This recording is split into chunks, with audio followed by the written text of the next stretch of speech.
New plans for the Nicollet Mall may have hit a snag tonight because some people are upset that those plans call for part of the mall to be put under a dome.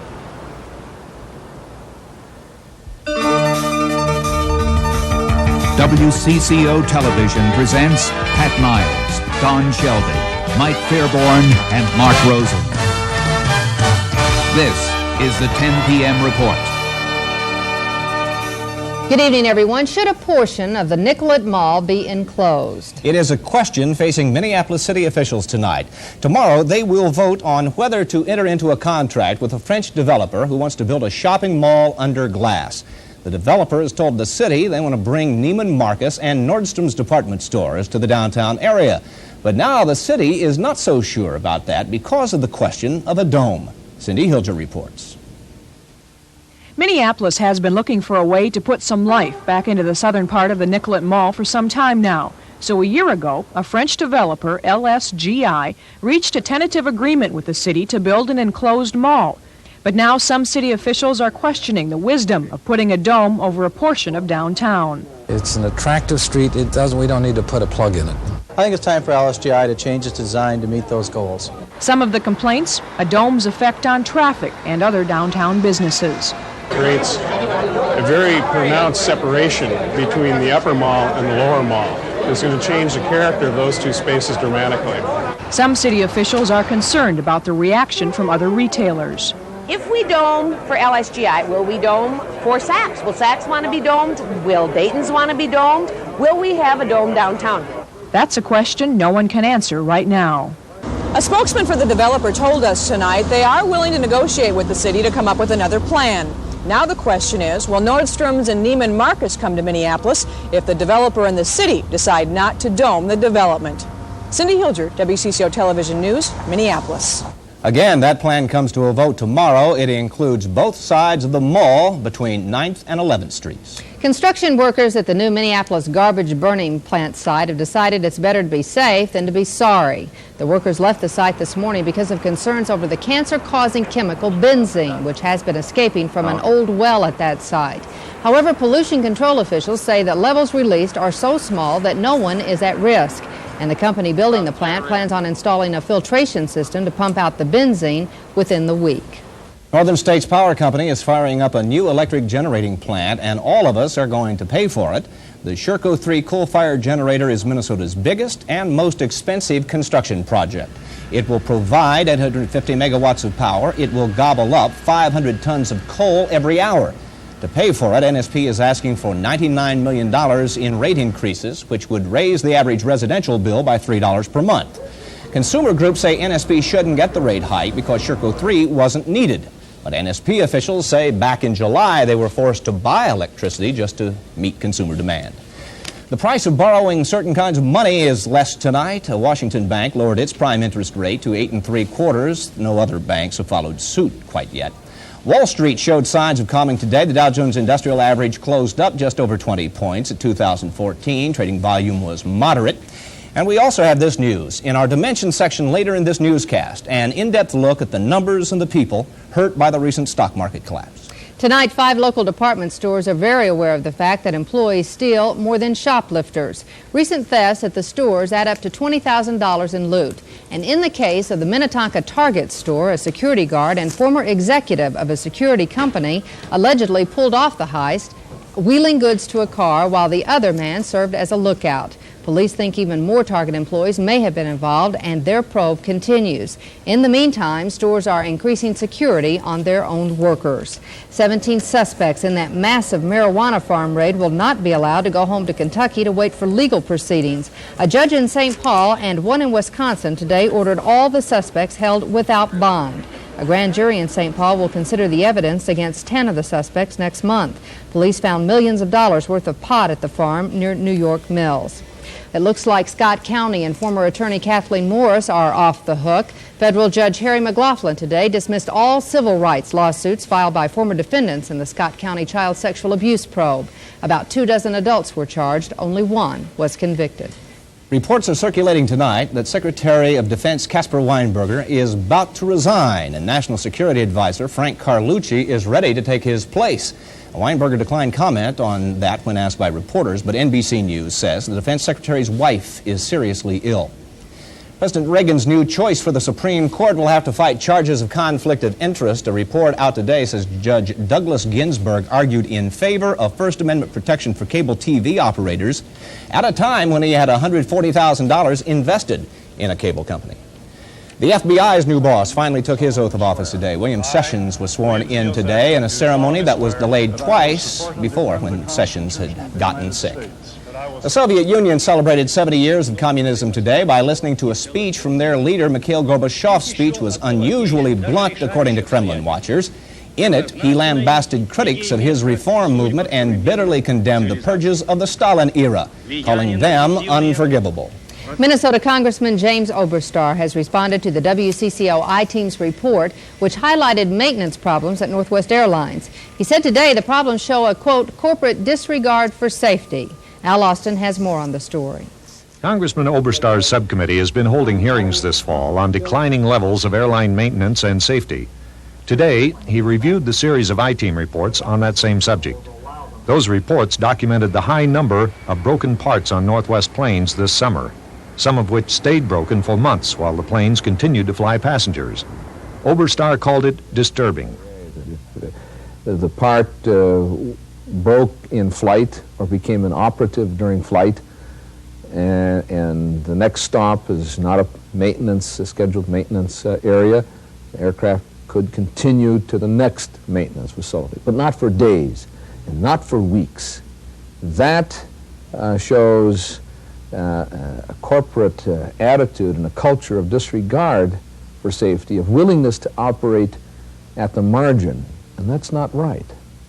Oberstar said he believes the FAA has done an inadequate job of monitoring Northwest and other airlines.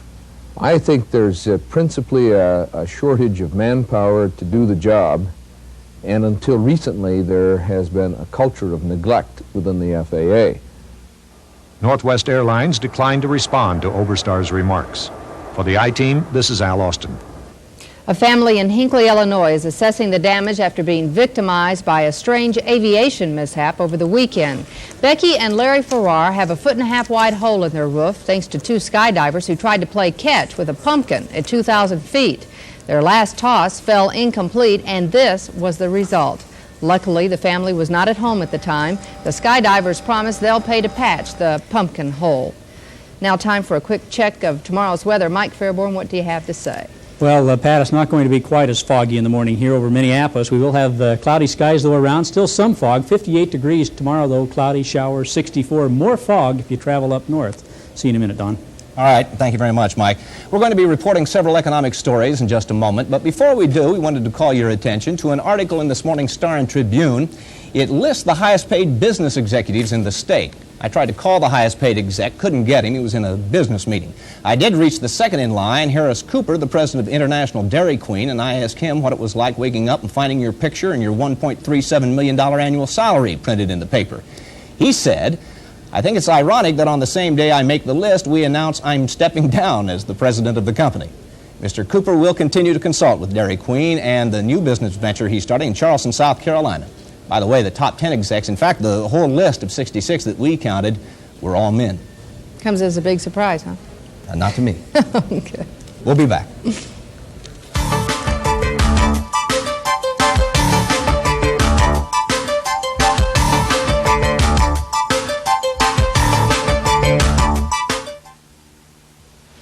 Say, your daughter called lately? Too busy for that. Besides, it costs to call. She's only 40 miles away. It adds up. Kids all want to talk to Grandpa, you know. I'll show you the last pictures I got. A phone call means a lot to someone close to you, and it doesn't cost a lot when you call within your Northwestern Bell Zone. There's so much left to say. Deborah! So how's my favorite dad? Don't drift away.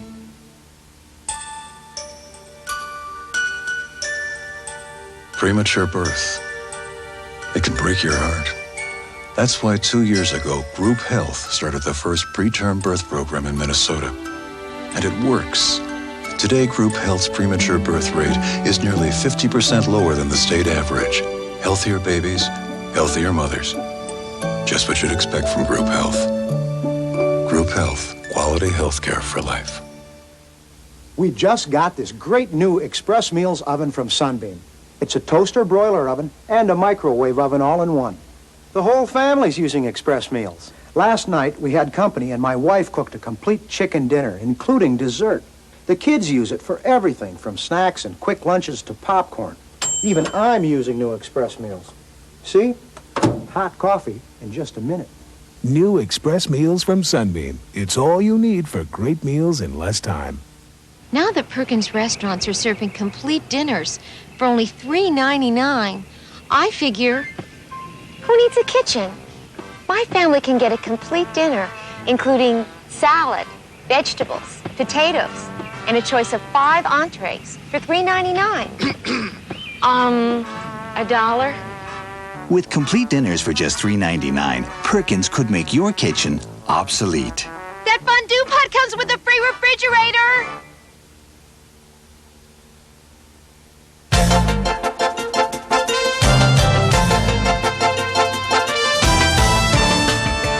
The Christmas shopping season began last night if you look at the store windows along the Nicollet Mall. What could that have to do with the stock market? Well, as you'll learn tonight in our Dimensions section, it has a lot to do with it.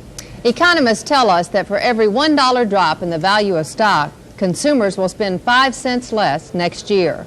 Now, considering the stock market has lost $250 billion in less time than it took the Twins to win the World Series, you can understand the jitter of retailers.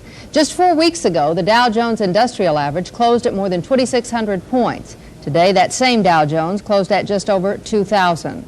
Some people say the market has calmed down, but others are saying it is only the calm before another storm.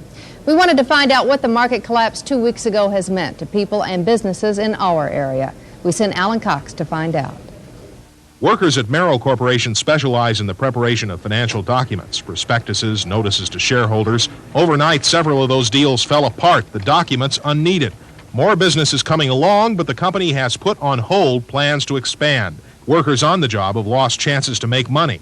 We would have gotten the occasional peak night, and that would have created overtime for our employees. We're not seeing that right now. It's not surprising that a company involved in financial services would quickly feel the crunch of the stock market crash. The question is, how many other Minnesota corporations will start feeling pain? And these are the front lines, holiday shopping. These displays unveiled today at Dayton's. The department store felt a dip just after the market crash. Managers say sales have since recovered. At the Cable Value Network, a TV shopping service in Plymouth, executives say buying has grown according to projection the last few days. They, like anyone worried about the economy, will watch November carefully. If people decide, well, I'm just not going to buy that VCR for Christmas, I'm just not going to buy that new suit or whatever, that's going to have an effect on the economy. A local brokerage firm is telling its clients to prepare for a rough year. Focus on stocks that have very sound, predictable business outlooks, that are insensitive to the economy, to try to pick companies that are financially sound. Dane Bosworth has several of what it calls high-comfort stocks for a down economy. The reasoning is that people still have to eat, still have to use energy, still have to write checks and keep accounts. Other industries should be invested in only with caution, if at all. The catch for investors is that if the economy turns out all right, here's where the big profits are to be made. Alan Cox, WCCO Television News, St. Paul. Marshall Loeb, a man whose opinions about the stock market are read and adhered to daily by readers of Fortune magazine, talks stocks in the Twin Cities today. The managing editor of Fortune says the drop in the market is easily explained as stock prices growing too high too fast.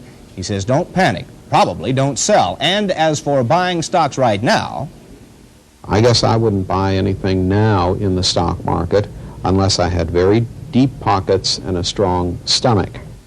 Strong stomachs and strong stomach aches have accompanied the stock market collapse, and knowing the numbers is only part of the story. Mike Walsher is here with the human toll. Mike? Well, Don, brokers that we talk with say they're exhausted. They're neglecting time with their loved ones. They're losing sleep over the gyrations in the market. They wonder if the stock exchange and their emotions will ever get back on even keel. Honeywell today hit 62.5, up 4 points. At 6 tonight, broker Ross Davis was wrapping up another 11-hour day. He says he's had trouble sleeping more than 4 hours a night since the collapse. might have been a little short-tempered with my kids and maybe a little bit distracted outside of the office. Probably looked at the World Series with great relief because it gave us something to laugh about. A lot of highs and lows. You know, you get real depressed. Andy O'Connell says he's never endured greater stress. He's lost his own money in the market, he's losing commission, and he's dealing with 300 to 400 phone calls a day. Yeah, I see it taking a physical toll. I mean, people are working a lot longer and a lot harder, and even though this is a non-physical job, I have been physically exhausted. I mean, physically and emotionally exhausted at the end of the days. Brokers agree that investments represent people's hopes and dreams, and many of those now are shattered.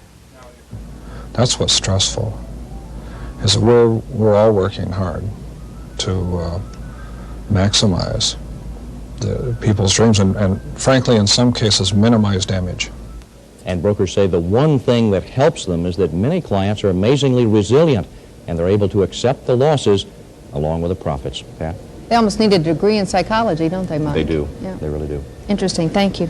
Well, here's another money matter for you. We checked several interest rates in our area, and as of tonight, a conventional 30-year fixed-rate mortgage is 11%. Money market rate is 5.2%. The new savings bond rate announced today is 7.17%.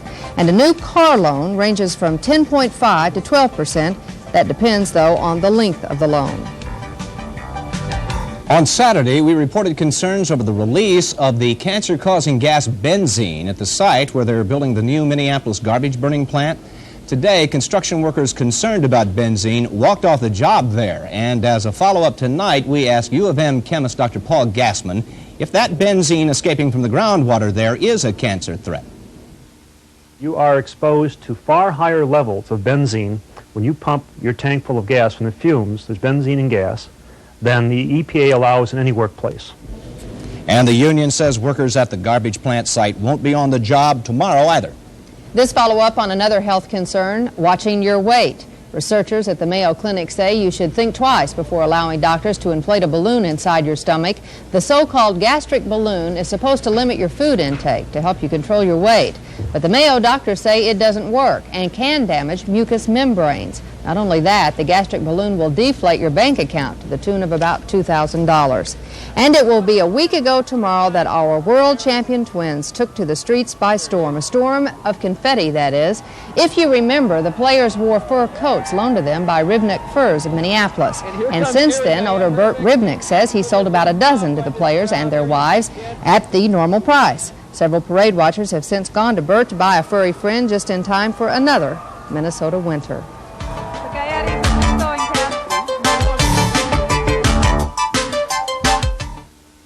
Shop Menard's big sale and you could win a Black & Decker workshop absolutely free.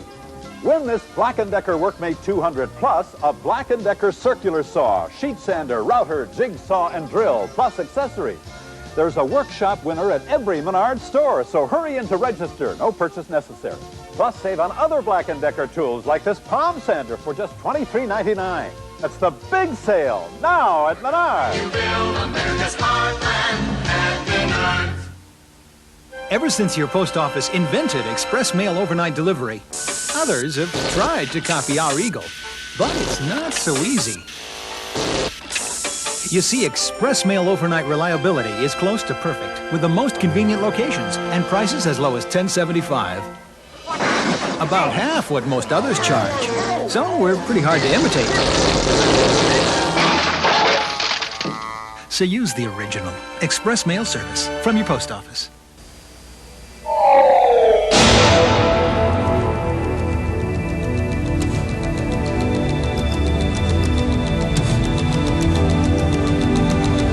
If you've ever dreamed of owning a Porsche, it's nice to know that some dreams come true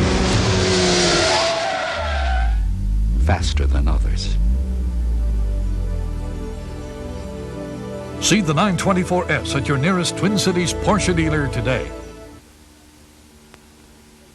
You know, we tend to take it for granted when we see the weather every morning, but the fog can be really serious for people. It really can. As a matter of fact, there's an advisory out for the north and central part of the state tonight. Visibility's down near zero up at St. Cloud, and the fog that we had around this morning did delay flights in and out of the airport for as much as a half an hour from time to time. So a little bit of a problem this morning, and most of the problem is going to be up in the northern and central part of the state tomorrow as we kind of get the fog lifting here to the south of us. But our weather guide today, we hit 62 unbelievable degrees, no sunshine, 62 degrees.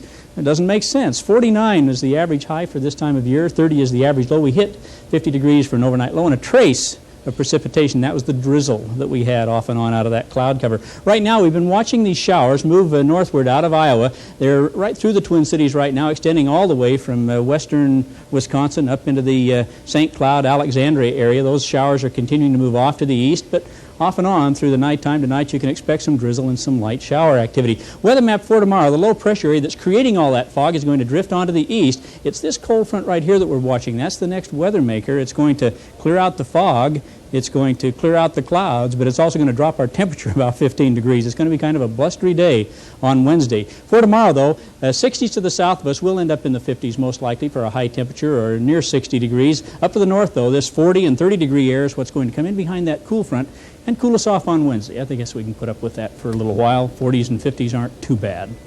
Right now we're cloudy. Temperatures 59, 100% humidity with the dew point of 59, southeast winds at 5, and the barometer is 29.92, and it's holding steady right now. Well, the forecast tonight, cloudy, foggy. We will have some light rain around, a low of around 58 degrees. Winds will be light and variable. Not a great deal of temperature change between the overnight low. We're at 59 right now, 58 for a low, only up to 64 for a high tomorrow. Cloudy with a chance of showers. Wind south at 5 to 10. For tomorrow night, we'll begin to see some clearing, partial clearing at least, with the low temperature of around 48 degrees. But watch out for Wednesday. Mostly cloudy, windy, and colder with the high of only 52 degrees. The extended outlook keeps us partly cloudy. We'll have high temperatures basically in the 40s right on through the rest of the week and into the weekend. Overnight lows in the 20s to around 30 degrees, and watch for an increase of clouds on Saturday. Pat and Don, back to you. We'll see you tomorrow if we can clear the fog out. All right. All right, Mike, thanks. Here are some more stories we'd like to tell you about tonight, and we will start with the talk of the London tabloids. Prince Charles and Princess Diana have been seen in the same place at the same time. The royal couple making an official visit to West Germany and together. This is a great relief to royalty watchers since the two have spent the past 6 weeks apart. No royalty around here, but a man who would like to be president came to the Twin Cities tonight. Senator Bob Dole is trying to beef up his support among farmers with a speech before the Minnesota Agri-Growth Council at the Bloomington Holiday Inn. Election Day 1987 is tomorrow, and one of the most bitterly fought contests is in Duluth, where incumbent John Fido is accused of accepting cash illegally. He faces a former ally, Marcia Kelly, plus write-in candidate Shirley Swain. Minneapolis voters have some important decisions to make tomorrow. 3 incumbent school board members face stiff challenges from a coalition calling for more parental say over their children's education. And there's also a proposal on the ballot calling for some school board members to be elected by district rather than everyone being elected at large. Voters in St. Paul will also be choosing school board members tomorrow, in addition to deciding 7 city council races. Among the special interests lining up at the state capitol for the next legislative session, Canterbury Downs again looking for a big tax break. The state's first horse track has yet to turn a profit and lost millions this year. Track officials say without state help, the track could close by 1989. Dave Nimmer has more. They're all in line.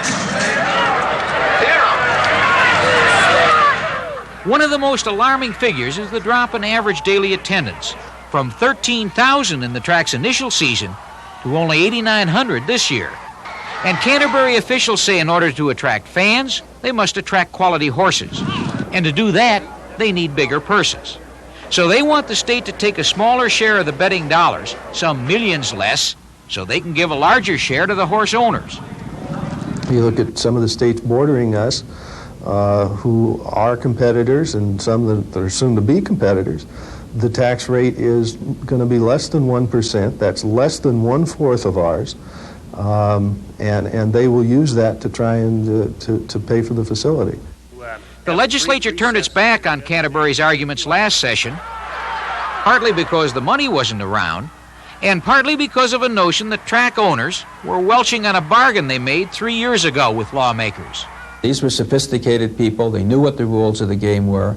And it leaves a bad taste in my mouth when they come back after, well, their first year was successful. They've had 2 unsuccessful years, and now they want a tax break. And I think that's bad policy.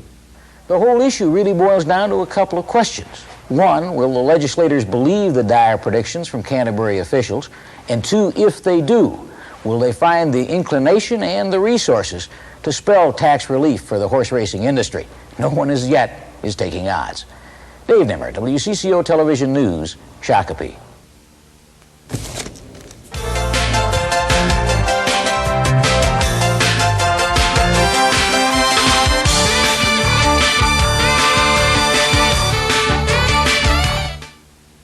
If your family craves meat, give them new Buddig lean slices at feeding time. There's honey-smoked, lower salt, and original cure ham, all 98% fat-free, and naturally lean or smoked turkey breast. They make a mighty meaty sandwich. How about lunch, guys? New Buddig lean slices for people who are wild about meat. Listen to what farmers are saying about the performance they get with Eradicane. Roger? The main reason I switched to Eradicane is that I wanted a broad-spectrum weed herbicide. Boy, it really worked good, especially with this dry year we had this last year. It cleaned up my pigeon grass, the fields look great. With Eradicane, we have excellent grass control. Besides, we had $2 savings per acre over Lasso, and our corn looks just fantastic. For better grass control than Dual or Lasso, farmers like you are switching to Eradicane. Let's go. In the briefcase. I thought you told me this guy was okay. I didn't know, Mr. Gober. I thought he was cool.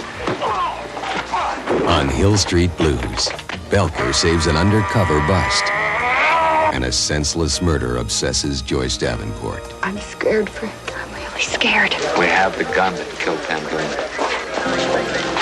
I want his head on a stake in the middle of Decker Avenue. Twin Cities come back to the Hill tonight on Channel 4. Question is there sports after the World Series? No. I never thought. I'd say this is one of the slowest sports nights we've had in about 4 or 5 months. There was sports. There was. But, you know, the World Series certainly took the lion's share away from every other thing that was going on in the Twin Cities, especially the Minnesota Vikings. The interest is down. There are a lot of hardcore football fans watching New York Giants and the Dallas Cowboys at the moment, fans who are very loyal to the game. But here in the Twin Cities, well, I've really never sensed such low interest in the Vikings. The passion just isn't there. It's unfortunate for the Vikings because this is the best team they've had in years. This morning, in a less than scientific poll, WCCO Radio asked its listeners, has the strike caused you to have less interest in the Vikings? The overwhelming response was yes, 94%. Only 6% said no. Case in point, yesterday's game in Seattle. Should have been one of the most talked about games of the year. It wasn't. It was a good game played by two of the best teams in the league. Yes, a lot of people watched, but many with the detached sort of feeling reserved for a meaningless preseason game. I was downright angry watching the game yesterday, not at the Vikings for occasionally missing a tackle or dropping a pass. My anger was vented towards everyone associated with this asterisk season. Start with the Players Association, which accomplished what during the walkout? Then go on to Mike Lynn, the Vikings general manager, who misjudged the strike, failing to sign his replacement team until it was too late. Not too late to field a team that would have had trouble competing with Columbia University. But as a fan and a season ticket holder, my anger really boils over at the owners and their propaganda machine, who show total disregard for the fans by not only playing but counting those counterfeit games for the integrity of the sport. Well, maybe we are whining more in Minnesota because the Vikings lost all 3 strike games, but the what-ifs will follow and haunt this team all season. Maybe just a month-long winning streak will be a cure-all for the players, but especially for the fans. No school has won back-to-back state soccer championships. If any team can change that trend, it's St. Paul Academy. One reason is SPA, and they've allowed only 6 goals all year. The 2 reasons are Manuel and Gerard Lagos. Manuel fed older brother Gerard here, whose bouncing shot found the Coon Rapids net. 2-0 Spartans on their way to a 3-0 state quarterfinal win. SPA is 18-0-2 with a 29-game unbeaten streak. The final goal came later in the second quarter. Sophomore Manuel, who's known for his booming shots, assisted again. Tony Sani chipped in the ball there. The Spartans will go for their 30th straight game without a loss Thursday night in the semifinals. The finals will be next Tuesday in the Metrodome inside. Let's check the boys' state quarterfinal scores here. St. Paul Academy 3-0 over Coon Rapids. Breck 2-1 over Southwest. Elsewhere, Stillwater defeated Parker Cottage Grove. And Wyzetta in a shootout 1-0 over Apple Valley. In girls action, Coon Rapids made a bid for their second state championship in 3 years. Chris Albrecht knocked home the winning goal with just 3 seconds left to go in regulation. The 1-0 win over Cretin-Durham Hall put the tournament favorites from Coon Rapids into the semifinals against Washburn. It also kept the Cardinals unbeaten. A couple other scores: Washburn over Jefferson 2-1, North St. Paul 1-0 over Hill Murray, and Apple Valley 3-2 over Osseo. Tom Kelly finished third among the managers at AP Today Manager of the Year. This is for the major leagues. The guys are asleep. This is the greatest manager in the world. Jeez. Okay, There's always next year, right? Relax. There's always next year. Now, in just a moment, making a profession out of daycare. One way that might happen is with a new college program.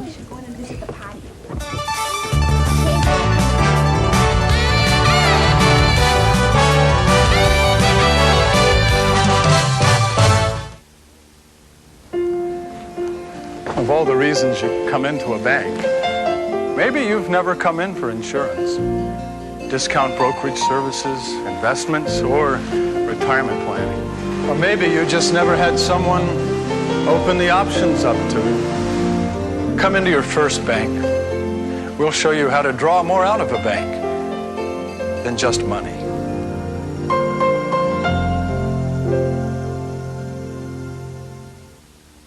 So what's little dandruff? Okay, imagine you're at the social event of the year, and your dream girl says hello, just as you do this. Her first impression? What a hunk, and only a few flakes. Give me a break. The breaks are, you never get a second chance to make a first impression. So? So regular shampoos won't fix your problem. Try this. Head and Shoulders? Well, you don't have dandruff. Bingo.